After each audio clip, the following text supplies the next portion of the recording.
wax kasta haday tegayso qiimo kasta haday tegayso inaan sina waaqbalin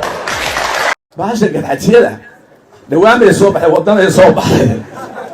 markay hadii isu footeenayeen yaale man aanu ciida kale helo garanayeen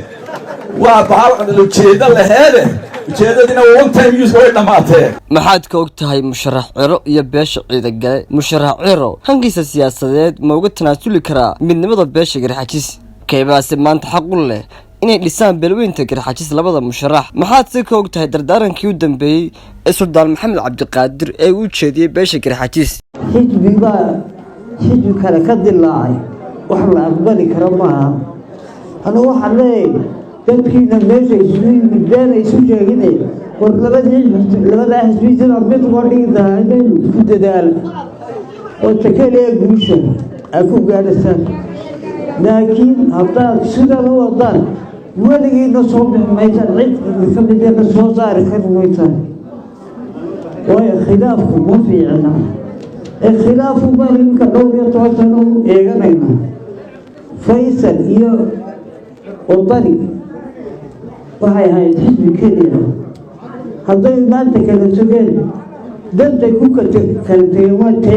bal dib aynu u yara micsanno qaladaadkii uu cira ka galay Faysal Cali Waraabe gudoomiye Faysal Cali Waraabe ayaa qayb libaxle ka soo qaatay sidii uu kursiga baarlamaanka u fuuli lahaa Cabdiraxmaan Ciro oo markaas ka soo baxay xisbiga wicid doorashadii golaha wakiilada ee 2015 iyadoo ay ahayd in Ciro isaguna markiisa qayb libaxle ka qaato sidii uu xisbiga wicid ugu guuleysan lahaa doorashada madaxtinimada ayaa noqday mid dabarjabin ku noqday xisbigii uu ka soo baxay ee wicid ayaa waxay bilaabeen reerka uu ka soo jeeday Cabdiraxmaan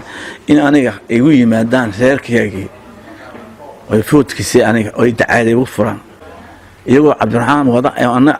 ana tolka ay wado ay tolka khalkhal galiyeen dacaayada ay soo fureen marka Cabdiraxmaan ha ka baxo dacaayada cud koon ku xeersan ani nin qoro oo reerkeego ay tamay amba suldaanaha Cabdiraxmaan ka sheegay ma jiro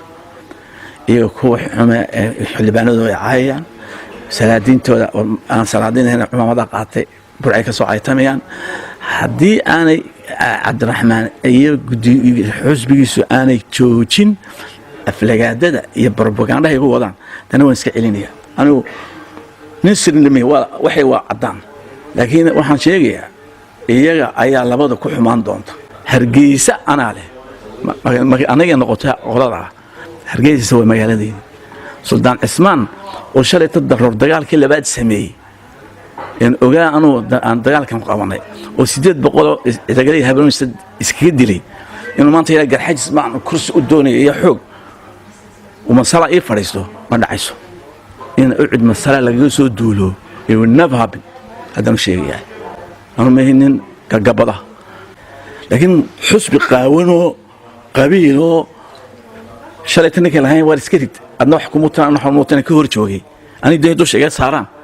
ani dusha laga saaramay nin loo saqeeyay halka soo jeeda waan garanaysaa hadda qabiil noqoto marka ha joojin qabiilda haddaba maanta maxaa la gudboon beelweynta garxajis ma inay dhisaan xisbiga gudoomiye Ciro ee wadani mise waxa xaq u leh inay dhisaan xisbiga wicid ee muddada dheer u soo taagnaa sidii marwan ugu fadhiisan lahaa kursiga xamse jaamaciyare telefishinka caalamiga